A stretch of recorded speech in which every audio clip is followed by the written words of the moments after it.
Hey, buddy. How are you? Good, mate. How are you? Yeah, good, man. Good. This is I've wanted to have you on for ages, so it's good that we finally. Nothing like lockdown to free up some time. Yeah, I was talking to Dana about this yesterday, and it's like even though we've been in lockdown, we've actually been busier than we've ever been before. We just don't see friends. You know what I mean? I don't know about you, but we saw maybe a couple of our friends and my dad in the last lockdown, and this lockdown it's just Zoom. Everybody's on Zoom, right? Well, yeah. I mean, we did our best when we came out, but even like my mum was here to meet Layla, and she got to be here for like 3 days before they were about to close the borders. So she jumped back in a car and hightailed it across Australia in the middle of the night. And everyone else on the other side cancelled their flights. So for me, I haven't really seen any family or friends really. Well, you did see me in the supermarket. Oh, that's right. That's right. Yeah. Yeah. Yeah. Yeah. It's funny. Of all the people I know in Melbourne, which is not an extensive crew, makes it more interesting, is I bump into you the most. Yeah.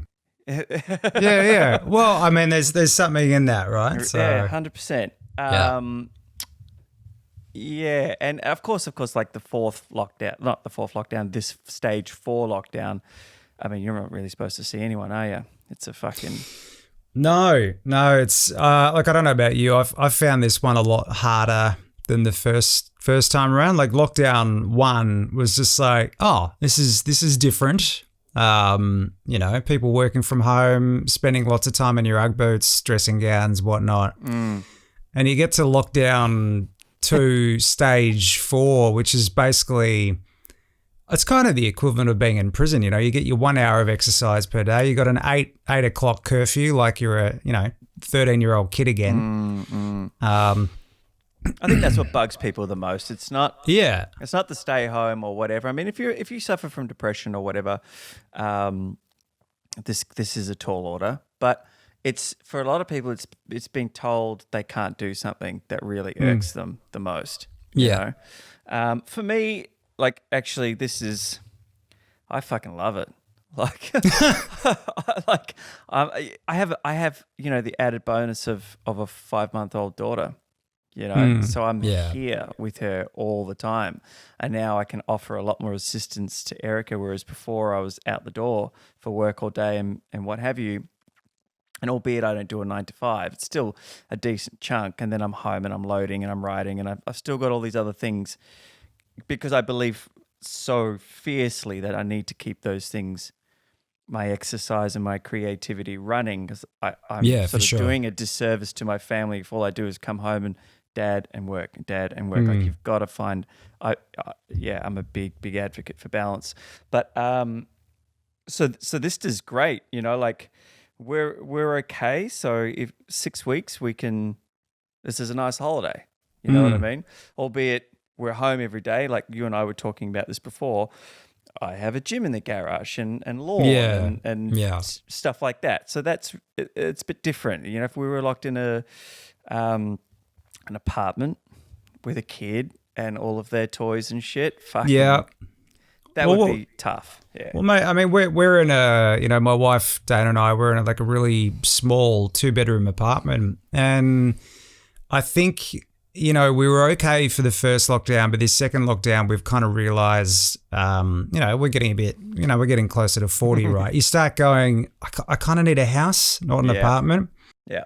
And even creatively, you start to feel very stifled. I don't know about you, but in small environments, I go a bit stir crazy, and I feel like it really crushes me creatively if I don't force myself out of my shell. Right. Okay. So yeah. I'm the opposite, actually. I've had really good training in the sense that I used to go to.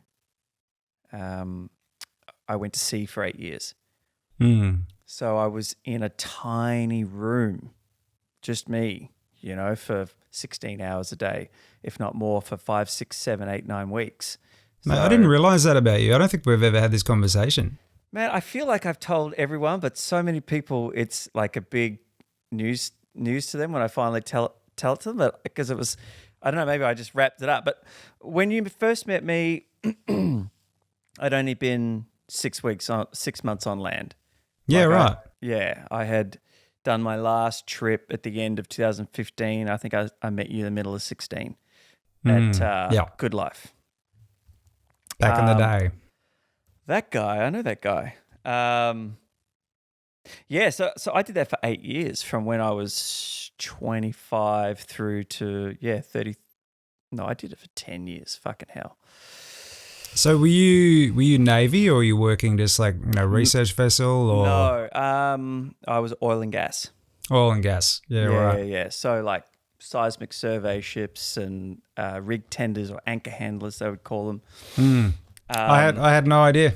Yeah, man. That's so it's funny. I probably sound like a total prick, but when like I hear like the AFL players bitching and moaning about 3 weeks in Perth without seeing their families and that, I'm like, are you fucking kidding me?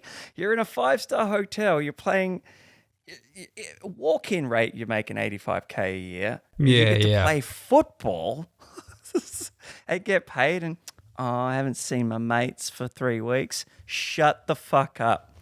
Like, mate, I reckon the biggest thing I've had to laugh at with the football is hearing about one of the wags or the girlfriends causing the club like a $25,000 fine for getting in the hot tub and taking a photo of her for Instagram. I was like, this is insane. Even the commentators yesterday were saying, I caught a glimpse of the Geelong game, and they said, like, they make them distance before a bounce down. Like, even the little ones after I don't know, a pile up or a scrum, I don't know the technical term for it. And he goes, I don't even know why we fucking bother. Like, they beat the shit out of each other for another 60 minutes. And then, hold on, space it out, guys. Yeah. And the fist bumping, and they're getting in trouble for fucking patting each other. No, because the virus only exists on the palm of the hand. Absolutely. Not the knuckles. Fucking hell, it's just a crazy, crazy world. But listen, you and I were talking before we got on here, and we were talking about the nature of podcasts and interviews and long form conversations and because this is what I think you were talking about, being effective and having something to always say and to be behind or what have you. And I think that this is a really, you said something, I'm going to air it, and if you really don't like it, we can cut it. But sure. You said, I don't feel I'm that interesting. And I have to say to you that is the biggest bunch of bullshit that I've ever heard come out of your mouth. I mean, Dana would strongly disagree with me, I'm sure. She didn't go, you know what, that guy is super uninteresting. I think I want to spend the rest of my life with him. And you're an actor. Yeah. We have lots to fucking offer, and the writing can be great and everything can be great, but if you're not interesting, that part is not fucking interesting. See, I'd counter that though, because I think what drew me to acting in the first place is being able to lose myself and discover somebody else. Like, so many actors always just like, oh, I'm bringing myself to the role. I find that I discover somebody else. That's funny, right? I go the other way. I find like it's like a mythical unicorn of a character in each role that I take. And yeah, there's a little bit of me there, but there's also something else. But that perspective makes you interesting.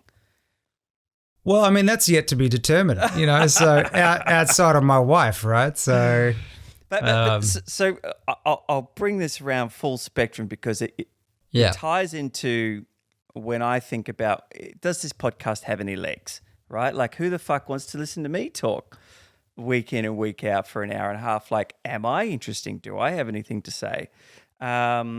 And initially I thought, well, I'll just do it anyways. Doesn't matter. You know what I mean? And we'll see what we'll see. And by no means is this podcast about to make me my sole income and fucking take the world by storm. But it's a grind. It takes a lot of years to get a podcast. But the feedback that I do get from people is that because it isn't an interview and because it is a conversation, and there's a little bit of choice in there as to who sits down and has a chat, but it's nice to hear from the people who are your peers or your competition as to how they are navigating the landscape and what they're doing.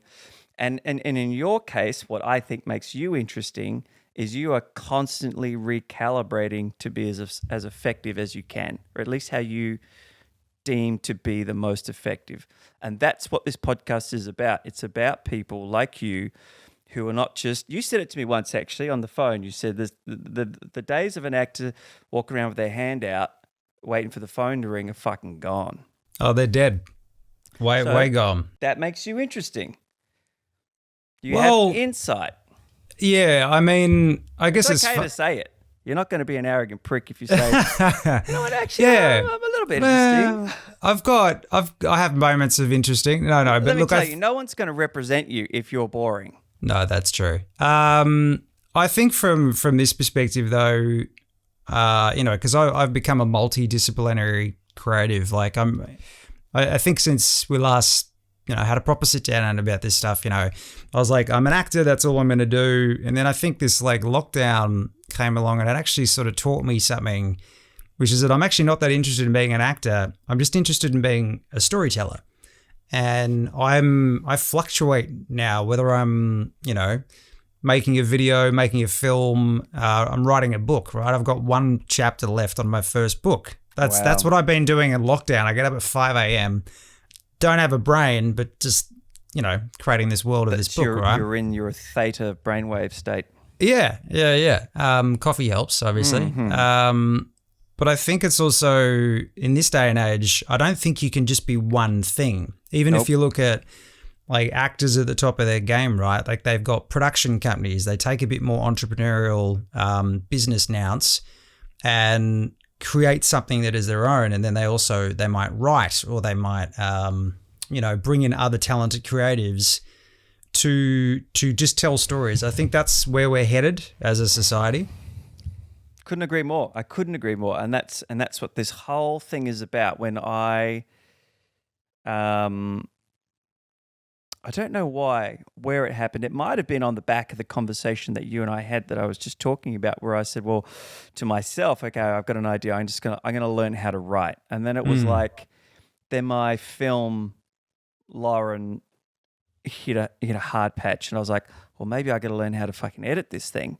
And then I'm looking at, oh, well, why stop there? Maybe I'll try and learn how to sound design. Of course, I never did those things. But it dawned on me, I was like, the only way that I'm going to get, I kind of felt like if I was going to get, here's an example. Anyone who knows me now, who's come across the webpage, the podcast, or maybe my latest show reel clip or something like that, says, dude, you must have got an audition for Lord of the Rings for sure. And I'm like, nope. Not a fucking nothing. And even my current agent now is like, you definitely should have got one, but I didn't. And so I was like, well, I'm not getting there just with what's on the reel. You know what I mean? So I've got to find a way to keep it moving and to have stuff to fucking act in. And that's going to mean I'm going to have to wear a ton of hats, probably. Yeah. And you're the same. Yeah. Well, for a while, yeah. I mean, but I'll add something to that though. And this is something that Dana and I have spent a lot of time, testing and investing in lately, is that these days I actually don't think it's enough to be a talented creative. I actually think you also need to have your own audience. So not walk into a pre-made audience with like a Marvel's Avengers or a Star Wars. I'm actually talking about building your own. Yeah. And understanding that I reckon every creative instinctively has an audience, and they could, in this day and age, easily go out and find it. They just need to figure out where they are, right? I'll give you an example. Like I made a comedic little video about COVID, right? Maybe it must have been like 3 weeks ago now. Just chucked it on Facebook. I expected nothing. It was purely just to give people a giggle. And I think it was like 2,500-3,000 people just went and loved it. And then they're just like, you should put this on YouTube or somewhere else, right? And I was like, yeah, I probably should. And it sort of got me thinking that these days you've got you've got an ability to build your own fan base and then take that to like a producer or, like the head of a creative studio or a film and go, look, I've got however many 1,000 million followers. These equal dollars or, bums on seats, right? Yeah. And I'm not talking about becoming a bloody influencer on Instagram, taking photos of yourself in a one-piece bikini, whatever the hell, a mankini, right? You'll get those followers like that. Yeah. But again, maybe not the right audience when you think about it. No, that's right. No, but you're 100% right. Do you know, oh God, I always get his name back to front. Houston Howard or Howard Houston?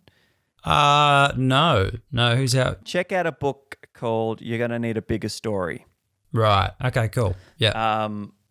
And I've said this 1,000 times on the podcast, so I won't go into too much detail. But basically, the reason I got the idea for the podcast was because of his what's it called? There's a YouTube channel. I'm pretty sure it's called Film Courage. Right. And they were interviewing him, and he said, "You just can't walk in as a nobody with a script anymore. Maybe you win a competition. That'll give you access to producers, or you just know them. You're lucky." But for the most part, you need that audience and you need to build it with a bigger story. And that might mean a podcast. That might mean a comic that's based around your story. Or it might mean a tiny web series and a proof of concept and an audience, especially if you're someone like me who wants to be an actor in their own product or their own script. Well, why you? Why would I bank on you? You've only got a fucking show reel that you and your mates shot. You're going to need a bigger story for me to sign off on you being the guy. Well, I mean, a really good example of that. So rostered on the show that we, did it here in Australia in Melbourne. That started out as just a pilot episode. Right. Ryan, the director, he funded the whole thing himself. And then he looked out there and goes, well, I know my audience. There's people that work in retail that are fed up with this stuff, right? Mm-hmm. And he goes, so I'm going to market to them. And he just created these video meme cut downs of that pilot episode. It took 48 hours to reach over 100 million people. 100 million? 100 million people. It was insane. Like he was excited by 1 million within 3 hours. He was like, I don't know what I've done. I've unleashed something here. But how? That's what I want to know is because it's one thing to make something that's really great, but the algorithms have to put it in front of people. They do. So he was quite clever though. He put money where his mouth was. Right.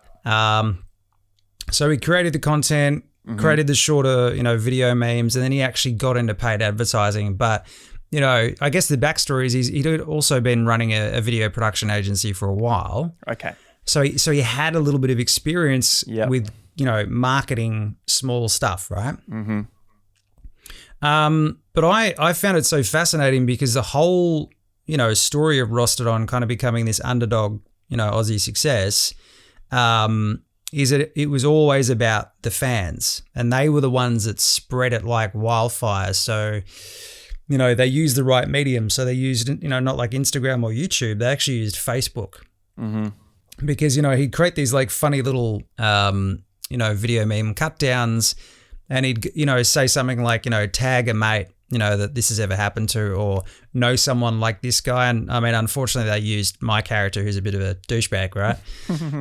As example, and most people in retail say, yeah, I do know a douchebag in retail, actually.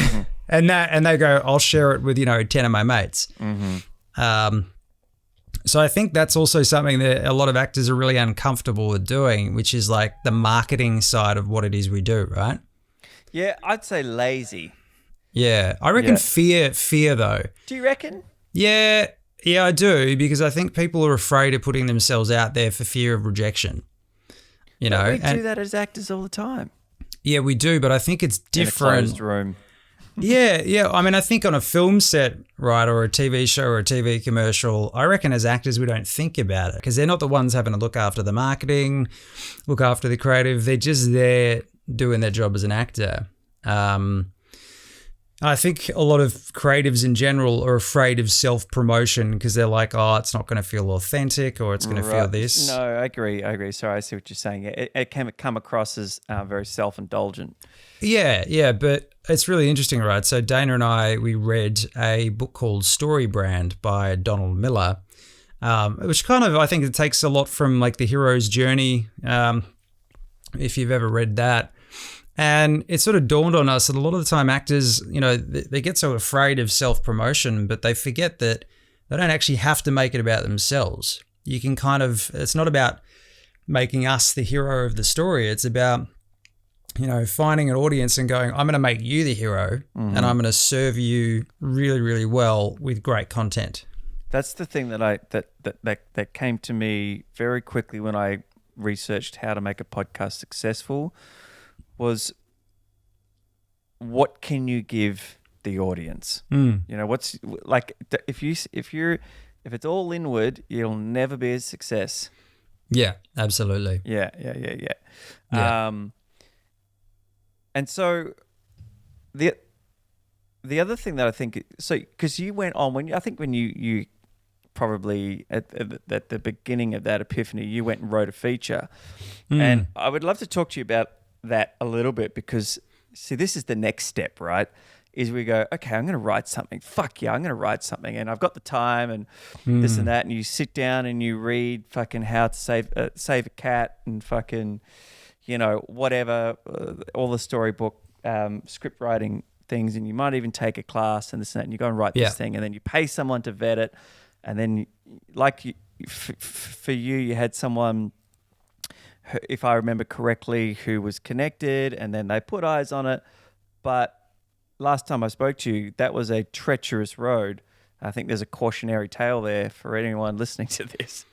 Yeah, I mean, look, I won't sort of get into, you know, the who's. No, that's fine. Yeah. But I think I'll get into the how because, you know, I think at first, you know, really excited, you know, this whole team is really passionate about the project, you know, and then I eventually even ended up working with a co-writer and a lot of interest behind the film. And it mainly ended up being a, you know, like the Aussie investors were kind of like, oh, this is too big. So then, you know, our producer at the time looked abroad and kind of had connections in China. And, you know, China being one of the most almost third largest film market in the world, probably going to overtake America soon. You know, they seem like a really good bet to obviously get like a large idea out there. But like in the process of kind of, you know, them going, yeah, we really love the film, you know, we want to get, you know, one of the Hemsworths or something like that. I've just gone, that sounds great. I'm not sure how I feel about my first movie blowing up so quickly. But then obviously, you know, you think things are too good to be true. And the reality was that it was, you know, and a lot of caveats came with a lot of money. And this is something I learned, is that you can have a really great idea, but as soon as money gets involved, other people have ideas too. Mm-hmm. They want their ideas to be heard or come to fruition. It may not necessarily line up with your creative vision in the slightest. You know, and also from a cultural perspective, you know, this is one thing that my co-writer and I, you know, laugh about, is that, you know, one of the things the investors said is like, oh, would there be any possible way to write a famous Peacock Dance that's very famous in our country into the film? And I've gone, do you want a dancing peacock or do you want people dancing like peacocks? And they've just gone, no, it's two people, very beautiful dance. And I've gone, okay. So this is a science fiction thriller about artificial intelligence gone really wrong. I'm not sure that's going to work. And they've gone, right.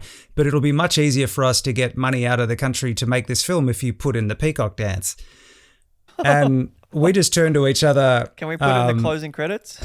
Yeah. My co-writer and I just turned to each other and our producer, and we've just gone, is this going to, how the hell are we going to make this work? And we sort of tried it a few times, and eventually we just sort of went, there's no way that you can put this into this film. It's just not going to work. Could be a glitch in the AI. And that's yeah. But I guess for me, it started to hurt the creative process, and the story started to really suffer. Because it became about, putting in little side stories, A stories changing into B stories to fit, another culture's idea of what a film should be like. And I think, it's that kind of East meets West kind of thing, right? Where sometimes they actually don't always amalgamate.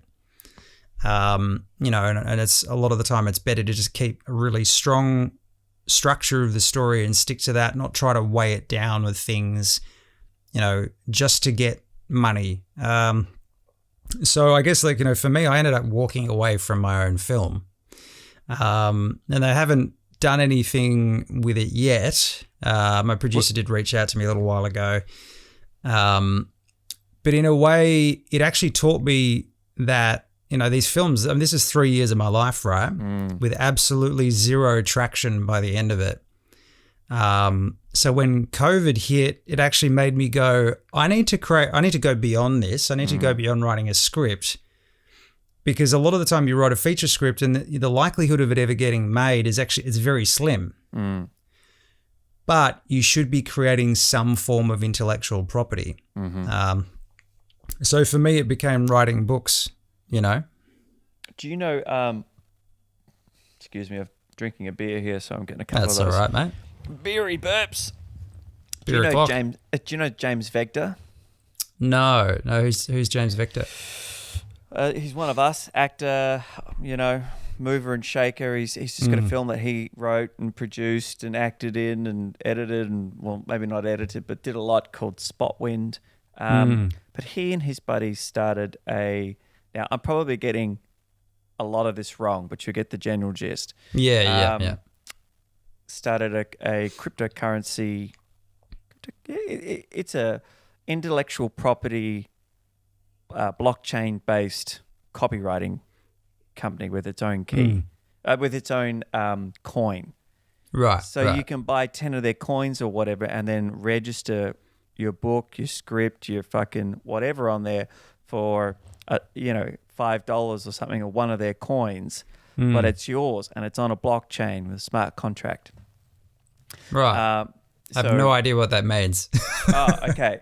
So I can't explain smart contracts to you, but self-regulating contracts that the best example I can give of how they might work is, let's just say you worked on an independent film and the director was like, it's a deferred payment, right? The smart contract might stipulate that there is that the film costs $10,000. It needs to make $30,000 before it starts paying out the $1,000 for your week time on the film.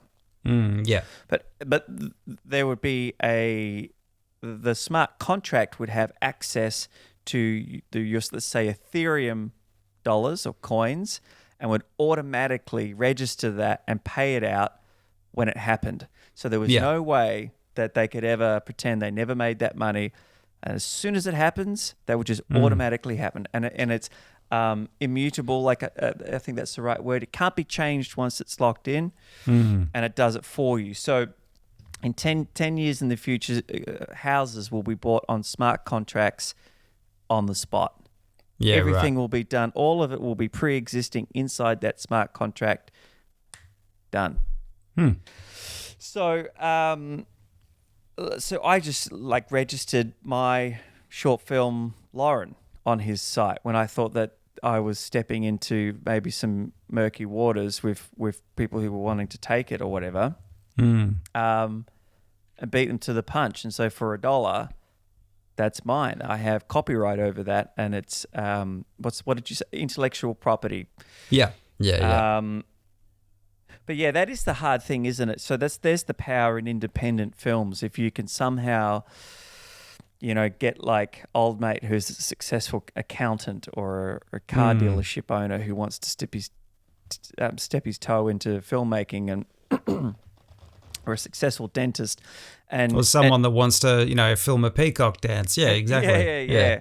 So what happened though in the end? I mean, do you still own it, or did you have to hand it over? Did you get paid for it, or what? Look, I mean, full transparency, I made lots of missteps early and kind of, speaking of $1, virtually handed over my project for $1 at the start, sort of probably not thinking better of it because, the production company more often than not needs to have the rights to make the film.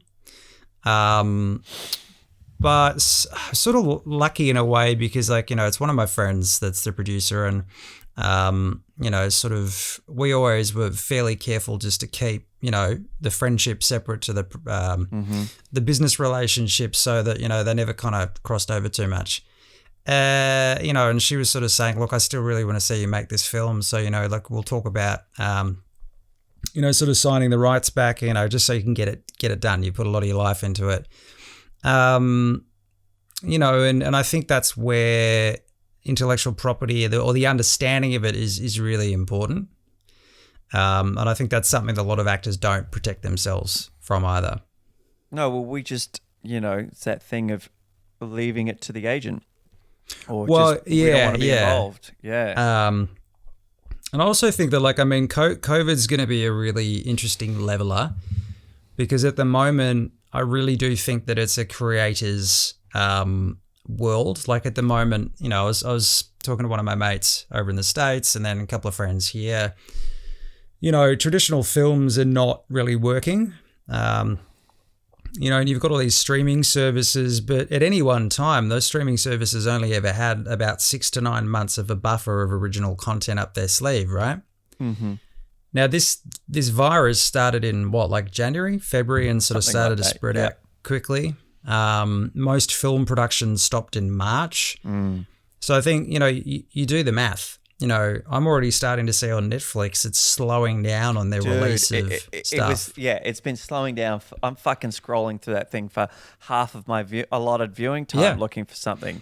And now I've got 7 streaming platforms just to try and cover myself. Yeah. And I think is eventually they're going to run out and they start, you know what they're going to start doing? They're going to start playing stuff from our childhood, like in the 80s and 90s. And they're already doing it. Erica's watching fucking Friends constantly. Yeah. Mate, I watched Free Willy the other day. Just the disclaimer for anyone that's, watching this podcast, Free Willy is not a porn. It's about a giant whale. Yeah. So we tried to watch Ninja Turtles and I was like, it's a nice nostalgia, but I'll leave it at 20 minutes. Yeah.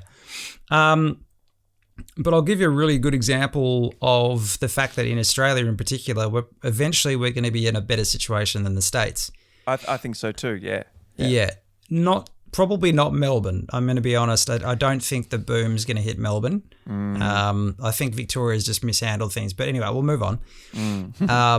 But I'll give you an example. So again, going back to Rostered On, for example. So Ryan, re-signed season 1 and 2 to Netflix in Australia, New Zealand, and I think the UK. That must have been April. It's been sitting as the most popular Australian show on Netflix since it basically since it got on.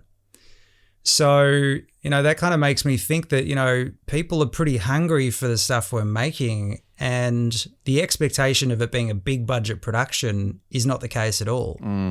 I think people are just really starving to be entertained, that's why you have all these people all of a sudden exploding in popularity on TikTok, right? I don't understand TikTok. It's a weird thing, right? But I have no interest.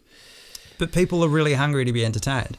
Oh, my fucking real estate agent was telling me, not my real estate agent, sorry, a real estate agent that I work with was telling me he had now, you got to sort of decrease everything by about 70% that this guy says, that's sort of thirds ruling. But the amount of views that he'd had on his real estate-esque funny videos was insane. And I was like, huh? What? I don't know, man. There's that thing of how do I find the sweet spot inside of all of the things that I despise? Yeah. You know what I mean? Yeah. Like that shit and fucking... You know, if I put a photo up on Instagram of, say, like, this was a funny one, but when I used to do fashion especially, and I would do a photo shoot or whatever, and it was like my heart and soul went into this thing, and the models were beautiful and the clothes were beautiful and the setting was amazing. And maybe I have about 2,500 followers, right? I would put a photo up and I'd get about 15 likes. Yeah. If I took a fucking selfie of me just standing at my window looking out, maybe when I was in New York or whatever, maybe 90 likes. And that's the disparity between those two is huge. They're not great massive numbers either way. But I'm like, fucking, what am I doing? Like, do you want to know what that is though? And I think this took me ages to figure out. It's like what's happened to, you know, the fame of actors, right? Is it fame or, you know, that elusiveness of, like, you know, being at the top? People hate that stuff now. They would much prefer to see a selfie where they go, I could do that. I can do a selfie on my phone. Like, we're on the same level, right? Yeah. People don't want to work that hard anymore. They want to aim pretty low and still feel really special. So this is why I do love podcasts in that world where I'm listening to someone who is high profile. And once you, and comes back to what we were talking about before, once you push past that 30, 40-minute mark with someone who's used to doing press junkets and fucking interviews their whole life, all of that trails off and they've got nothing left except the real them. And then when someone like Joe Rogan runs them out to 3 hours, you get it all. And I Does he do 3 hours? Yeah, dude. Like a lot of them are over 3 hours. Yeah. Now, I don't know too many people who sit down and listen to a whole podcast. Like some of his big ones that I like, Elon Musk and a great vegan debate that he had on there, and Bob Lazar and people like that. I'll listen to in parts, you know. It's it's just for driving. But I love that because, you know, people like Robert Downey Jr. and Edward Norton and like the guys from the Black Keys, you get to, like, you just don't get that other shit in press junkets and you get nothing in press junkets, you know. Well, it's very polished, right? Totally. I don't want the polish. I want to know what's going on, you know. And yeah, I mean, dude, you know me, I'm fairly opinionated. I just probably have to keep some of the opinions to myself because it's pretty strong, right? And so this is the other thing too. It's like, fuck, it's just, I mean, you and I certainly have never experienced a more polarizing place than we are now, where you've got a podcast where you literally can go and unfiltered say whatever comes into your head, and it can go out live that second to everyone, and we love it. Yet, if you are yourself, you could get cancelled, and even if yourself really isn't actually that bad, but a minority or a strong group of people decide that it is, you're fucking cooked. Well, it's crazy. I'll add to that because I was reading some stuff, you know, Ricky Gervais was saying the other day, you know, and I really agree with it. But, you know, this whole cancel culture is really saying that you don't believe in free speech. 100%. Unless it is your free speech. Exactly. Unless it aligns with my free speech, I don't want to fucking know about it. Which is not free speech. That's it's almost exactly right. It's verging on fascism. But do you know Brian Rose? No, I feel like we're reading all the opposite people, mate. So we'll have to meet in the middle. Have to share our reading. That's right. Yeah. Brian Rose runs a podcast called London Real. Right. And he MIT graduate, Wall Street. Now he's got like a business accelerator company in London, very, very successful. And he started having a guest on who's a conspiracy theorist called David Icke. And he started to get cancelled by YouTube and LinkedIn and fucking Instagram, and all of them started closing down on him because of the coronavirus counter argument. And he started his own platform with his own servers the whole bit to say this is free speech. You are trying to curtail and mold my speech, and that is not free speech. No. Yeah. No, and that's happening at a very high up level too, which is sad. Yeah, I think something's happening that goes beyond that. So I actually used to think that, this whole tall poppy syndrome, right? Let's tear down, people up the top.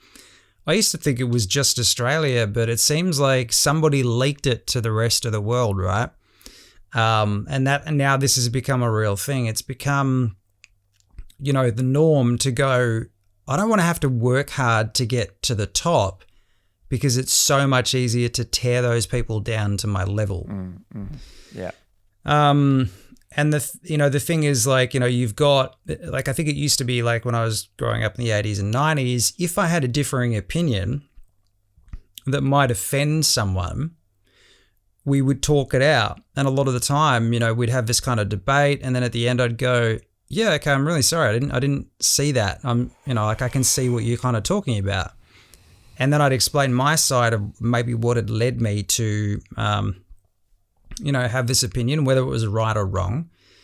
And then, the other person would go, yeah, okay, I can kind of understand how you got there. And we'd find somewhere in the middle, and, we'd actually respect one another, and we'd both grow from the conversation.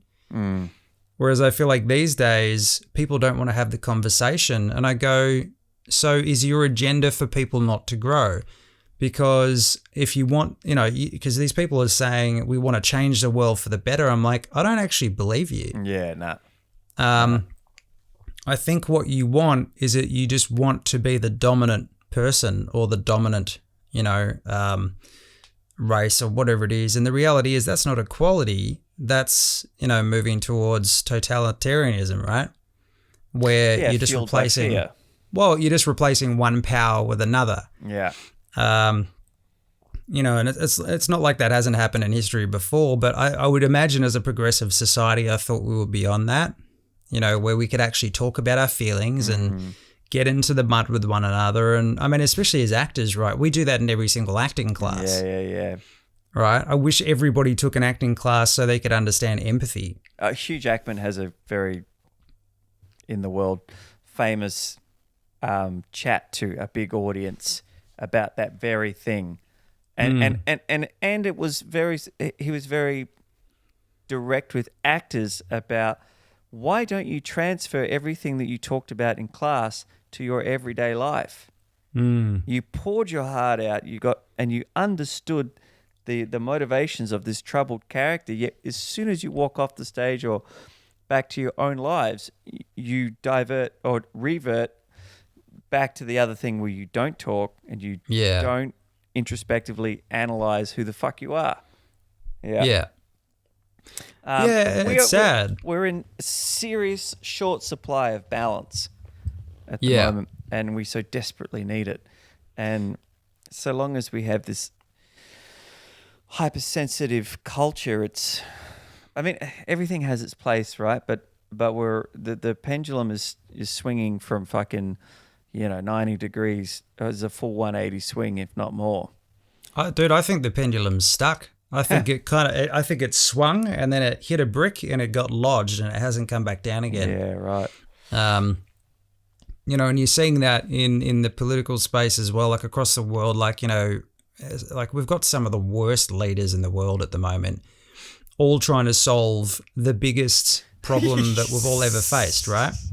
Yeah. I mean, you've even got like Jacinda Ardern. I think she's done really well with New Zealand. Yeah. And even still, they haven't defeated this thing, right? You have 102 days without transmission, and all of a sudden these magical cases appear, and I go, you guys don't know what you're doing at all, really.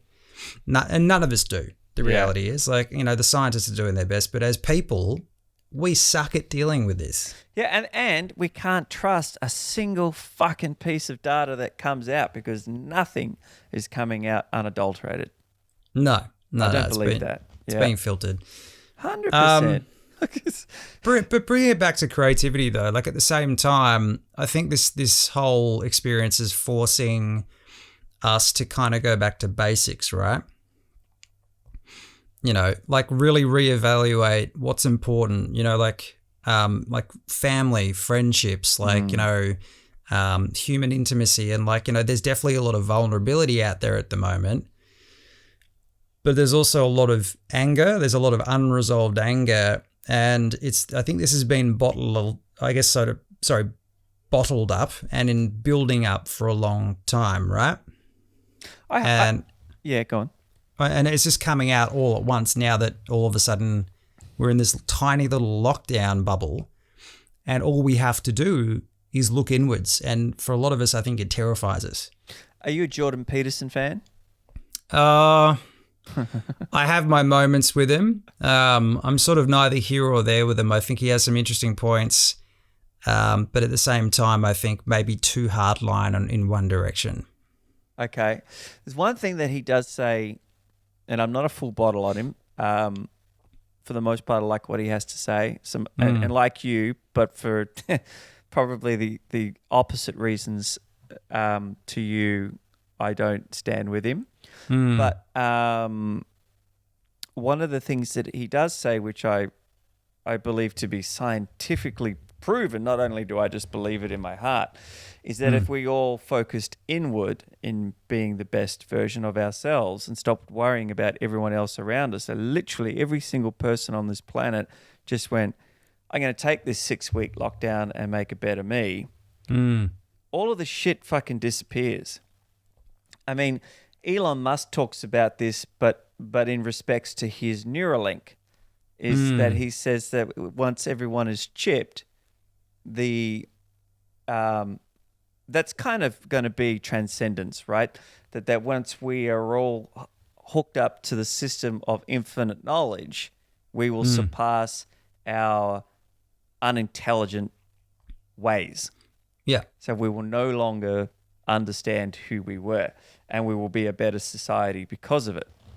Because a lot of the things, I put a post on it up yesterday. I don't do this very often because I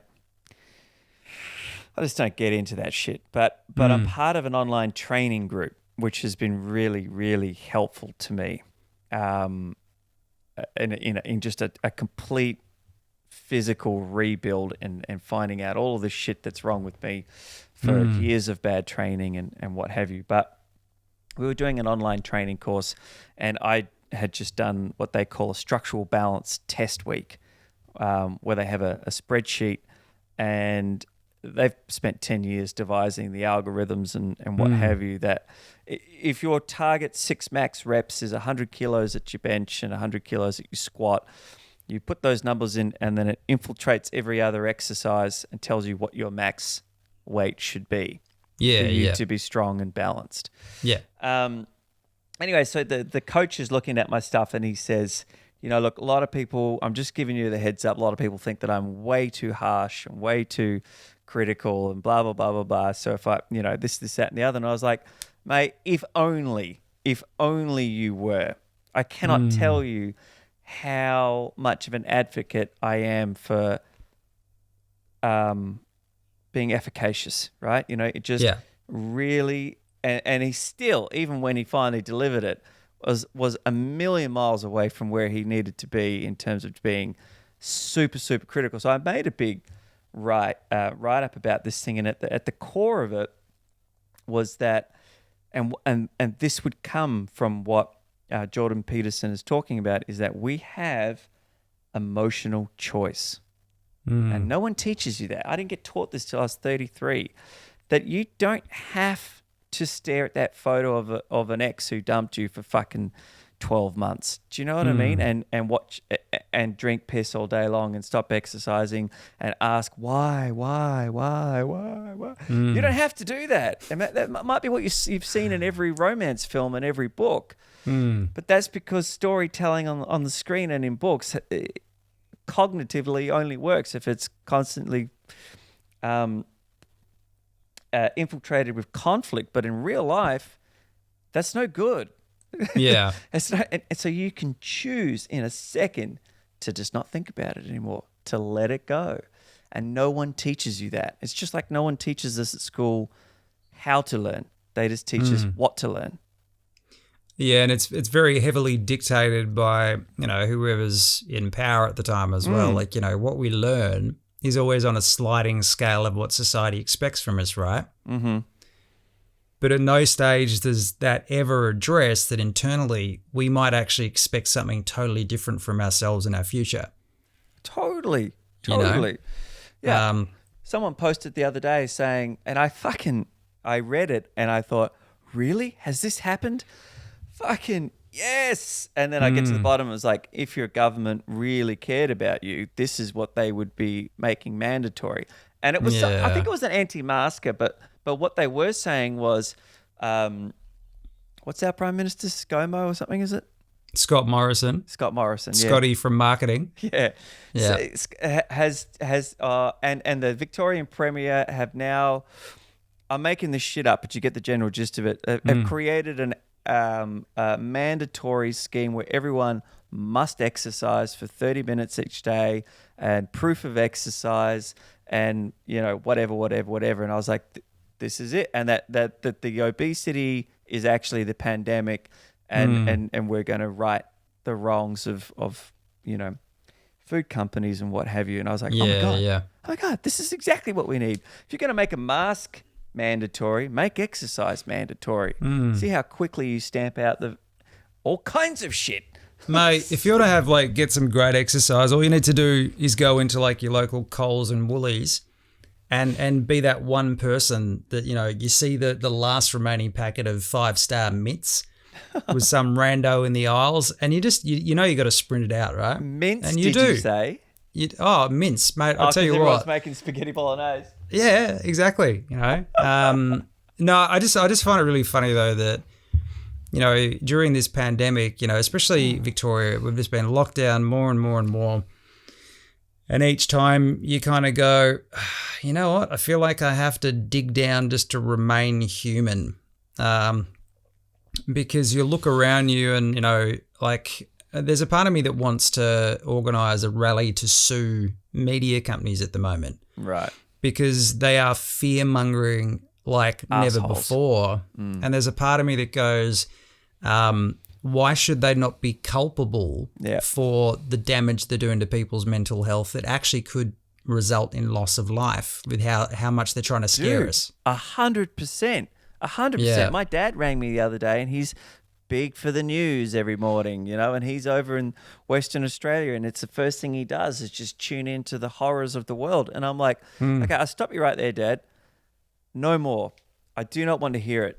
If you call me to talk about something positive, right? Because I don't watch the news because I don't give two shits about what they have to say, all right? I get my news about what I need to be a healthy individual and how to protect my family from other sources. If you want to know what those sources are, I'm happy to share them with you. But if you want to start your day with death, destruction, and chaos served up to you by the mainstream media, you knock yourself out. But you can stop calling me and fucking trying to ruin my day. If there's anything up with us, we'll give you a call. He's like, oh, just got to get one more little bit tabloid in. Yeah.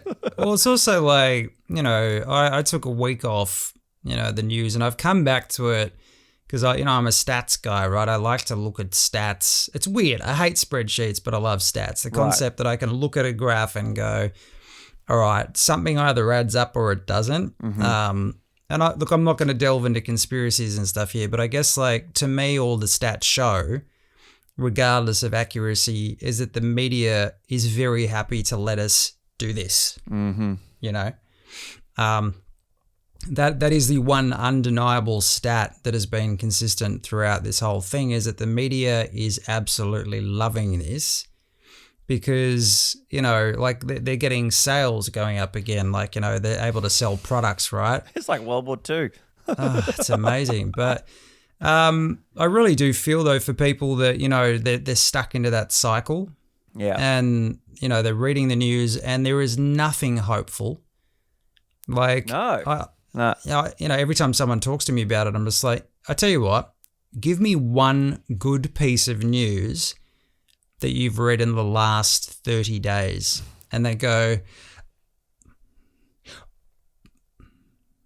I got nothing. Yeah, nothing. Nothing. I remember working with this guy at sea once, and he was pissed off because he didn't have his morning newspaper or something like that.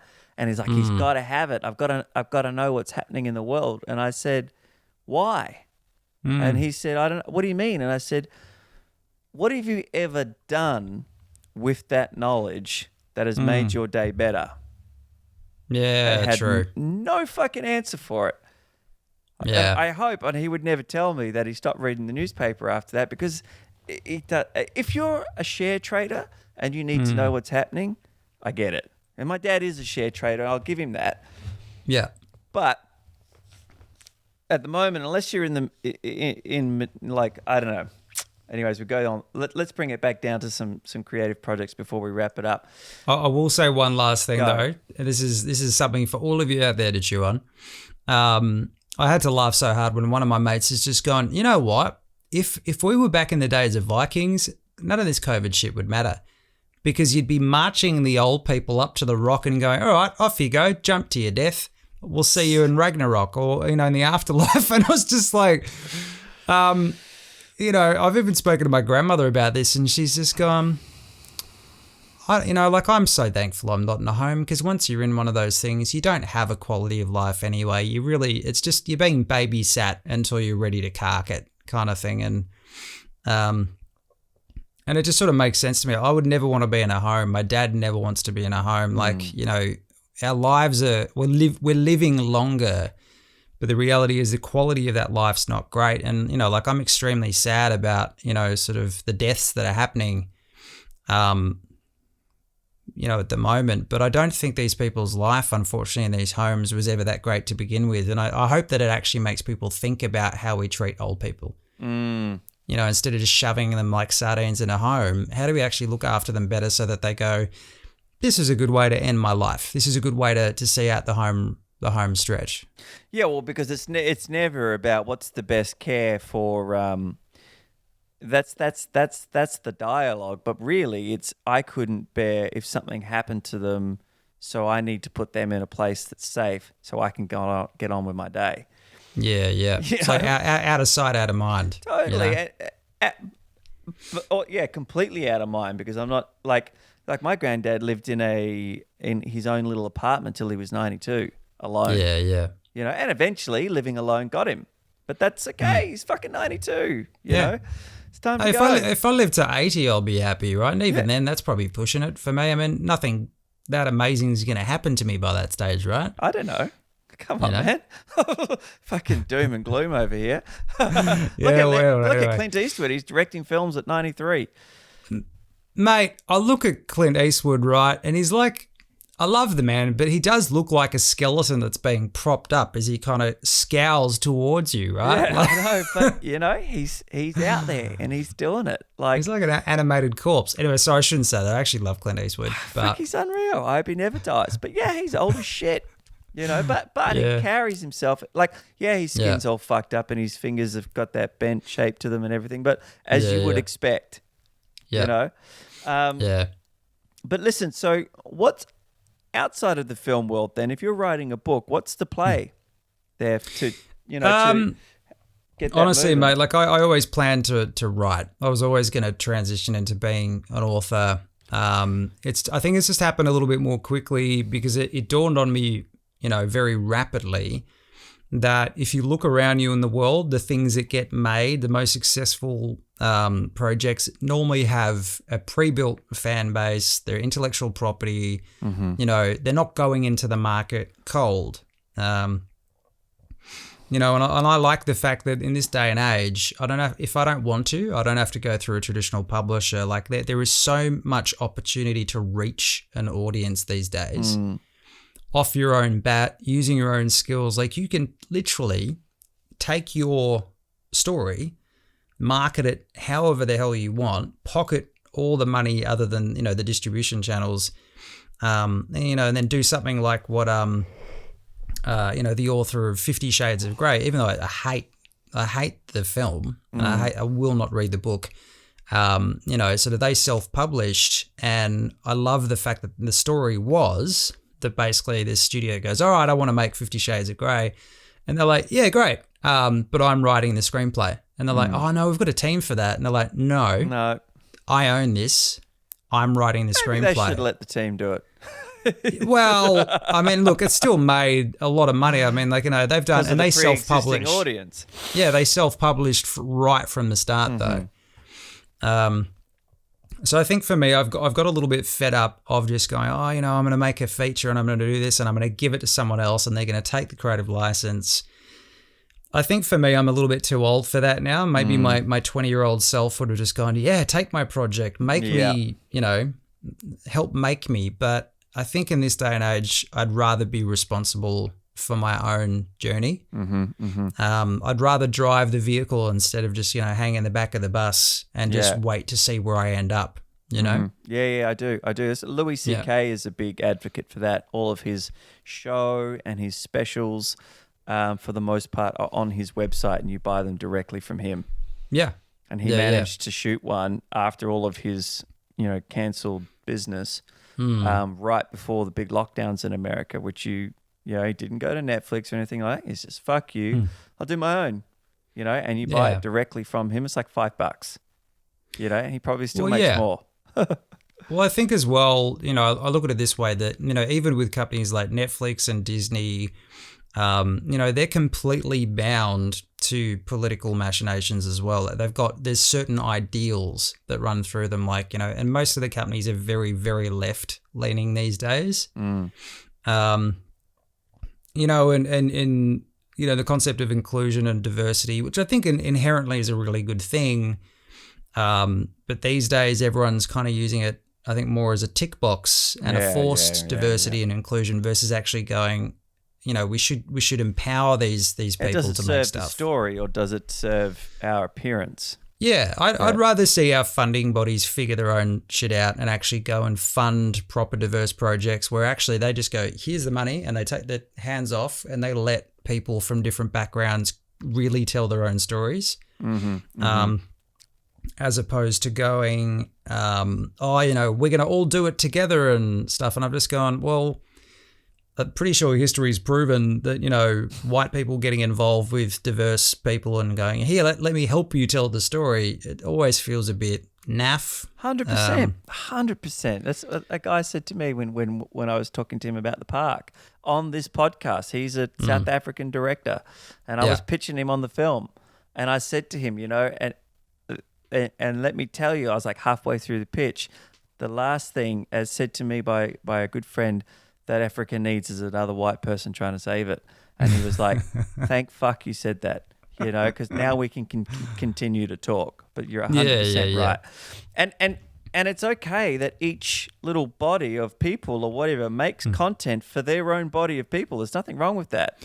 Oh, no, I still want to see, like, I actually really enjoy watching, like, diverse sort of stories myself and inclusive stories. Yeah. But not if there's been a caveat from, like, say, for example, for me, I'd never walk into a room of people and go, right, let me help you make this story, because it's not my experience. I would love to see their experience on screen and I'd love to experience their stories, but I don't actually think I have anything overly interesting to add to that. I'd rather just see them do what they're good at. Yeah. Well, that comes down to, like, a delegation of skill sets too, right? Who is like once again, you know, Scottness is the guy that I was just talking to. He said, like, what do you want from me? Where are you at with the script and what's your expectation? I said, mate, I'm at as far as I can take the thing.